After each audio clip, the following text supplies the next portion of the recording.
Eu queria te ouvir como é que tu viu tudo isso, como é que tu acompanhou tudo isso na questão na esfera política mesmo, qual é a tua posição, a tua opinião, porque eu conversei com alguns magistrados logo que isso aconteceu, e olha, eu vou dizer que é praticamente unânime o pessoal dizendo que já há mais motivos para uma prisão preventiva a partir do momento que o teor da carta do Trump, colocando o Bolsonaro nos 2 primeiros parágrafos, demonstra que o Bolsonaro está agindo nos bastidores junto com o filho dele para tentar escapar das suas condenações. Então, já começa mais uma vez o discurso de que há possibilidade há motivos para uma prisão preventiva. Como é que tu analisa isso na questão das relações dos 2 países, questões políticas, antes da gente entrar na tua área de expertise, que é a economia? Eu não sou advogado, né, mas me parece que ficando comprovada, e parece já estar comprovada, né, a relação pelo menos do Eduardo e do Paulo Figueiredo. Paulo Figueiredo, aliás, que já tem problemas com a justiça brasileira, né? Eu entendo que isso configura certamente algum tipo de, né, não sou especialista, mas isso deve configurar algum tipo de interferência no processo, né? Porque está explícito, se ficar evidente que o Bolsonaro buscou essa intervenção, né? Que a gente poderia aqui, né, supondo, obviamente, a gente, enquanto eu não estou julgando caso nenhum, então eu posso falar, né, nem sou advogado de parte nenhuma, é evidente que tem um relacionamento com o Bolsonaro, isso não foi feito sem o Bolsonaro saber, né, mas do ponto de vista da justiça, eu suponho que tem que ter ali uma evidência concreta, né, de que o Bolsonaro solicitou, pediu, mas enfim, eu imagino que não é possível, né, o Bolsonaro já está fazendo hora extra, né, eu acho que existe, do ponto de vista político, né, do Supremo Tribunal Federal, não do ponto de vista jurídico, um entendimento de que o Bolsonaro só vai ser preso quando for condenado, justamente para evitar aquela ideia, né, ele tem provocado, né, sistematicamente, provocado o STF para forçar uma prisão preventiva, né. Acho que isso não é a primeira vez, a gente viu agora mais recente, né, que inclusive levou à prisão daquele Câmara, né, que é um dos réus lá dessa primeira rodada, porque o advogado dele entrou em contato com o Mauro Cid, justamente para tentar invalidar a delação do Cid, né? E aí o Alexandre de Moraes falou, não, você não pode, é igual a questão do juiz imparcial, você não pode dar um soco na cara do juiz e depois alegar que ele é imparcial porque ele não gosta de você, né? Aí fez a mesma coisa com a questão do Cid lá, né? O Cid entrou em contato, o advogado entrou em contato com o Mauro Cid, ficou demonstrado que o advogado fez isso com a intenção de invalidar a delação do Cid, o Alexandre de Moraes prendeu o réu, né, uma prisão preventiva, e, se eu não me engano, foi para cima do advogado também, que extrapolou sua função. Né? O Bolsonaro participou daquilo, o advogado do Bolsonaro estava envolvido. Em tese, deveria ter sido preso preventivamente, né? Mas acho que existe um entendimento político, né? De que nós vamos aguardar até o julgamento, justamente para evitar qualquer confusão, mas a coisa fica impraticável, né? A coisa fica impraticável. Quer ver uma coisa que a gente tem aqui? Não, eu vou até falar para a audiência, nós já vamos entrar na questão econômica, já vamos falar de emprego, falar tudo isso aí, tá?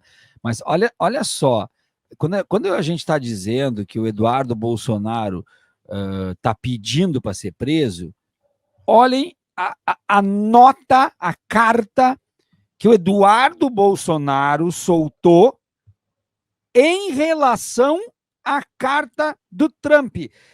Me parece que o Eduardo Bolsonaro está se sentindo inatingível. Ele deve ter tido algum tipo de promessa por parte dos Estados Unidos. Não, aqui tu é nosso, é parça, e coisa. Porque olha só, olha isso aqui. Acabei de receber a nota do deputado Eduardo Bolsonaro e do jornalista Paulo Figueiredo. Então, eu vou ler aqui para você, nota conjunta à imprensa. A carta do presidente Donald Trump ao presidente brasileiro é clara, direta e inequívoca e reflete aquilo que nós, Eduardo Bolsonaro e Paulo Figueiredo, há muito tempo temos denunciado. O Brasil está se afastando de forma deliberada dos valores e compromissos que compartilha com o mundo livre. Eles prosseguem. Há décadas o Brasil está inserido na comunidade internacional democrática, liderada pelos Estados Unidos. Essa inserção traz privilégios, mas exige compromissos civilizatórios mínimos, respeito aos direitos humanos, ao devido processo legal, à liberdade de expressão, de imprensa e à realização de eleições transparentes com ampla participação da oposição. Aí o deputado Eduardo Bolsonaro e o Paulo Figueiredo continuam. Nos últimos meses, temos mantido diálogo com autoridades do governo do presidente Trump. sempre com o objetivo de apresentar com precisão e documentos a realidade que o Brasil vive hoje. A carta do presidente dos Estados Unidos apenas confirma o sucesso na transmissão daquilo que viemos apresentando com seriedade e responsabilidade. Ao Brasil, todos os avisos foram dados, por vias diplomáticas, declarações públicas, cartas, audiências no Congresso e reuniões privadas. A resposta das autoridades brasileiras foi o escárnio, risos, ironias e, mais grave, a escolha de dobrar a aposta.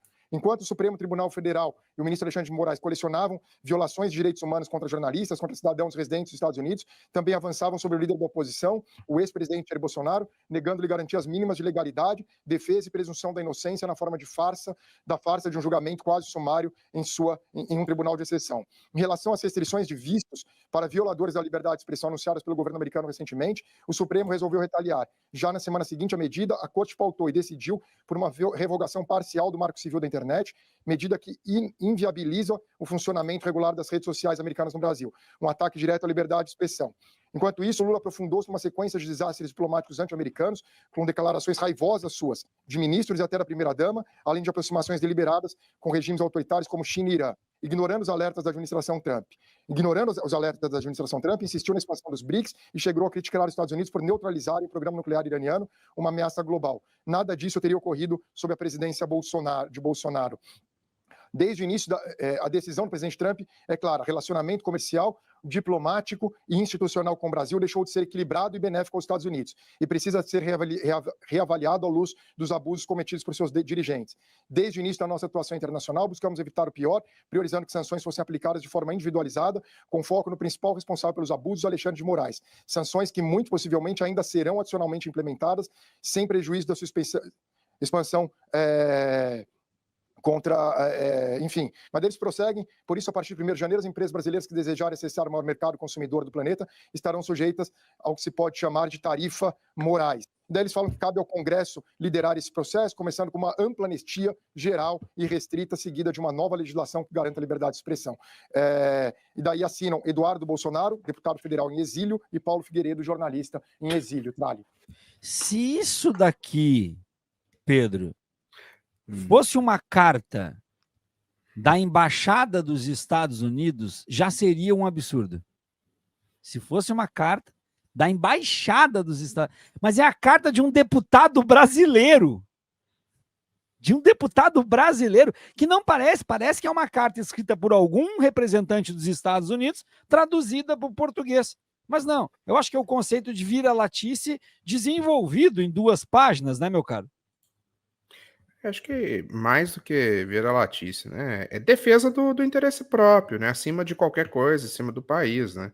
É bom lembrar, né? Isso aqui, essa atitude, essa iniciativa deles de buscar sanções aí de tarifas contra o Brasil, ela vem ao custo de setores como o agronegócio, né? Que apoiam massivamente, né, a direita, né? Então, assim, é a mais pura, né, milicianização da política, né? É busca pelo interesse da família individual ali. Obviamente, né, eles não estão nem aí para a moça do batom, que tem que estar presa mesmo, né? Porque claro, cometeu crimes. Ela não escreveu com batom. Se eu escrever com batom aqui na minha coisa aqui, não vai acontecer nada. Se você vier na minha casa escrever na minha janela, não vai acontecer nada, né? Agora, se você estiver no STF, né, invadindo o STF, e aí você faz lá o que ela fez, vai preso, tem que ir preso. Mas eles não estão preocupados nem com ela, né? Nem com ela, nem com os setores econômicos que eventualmente apoiam uma candidatura de direita. É interesse próprio, né? Mas quando tu fala mas quando tu fala do agronegócio, o agronegócio perde dinheiro com Lula?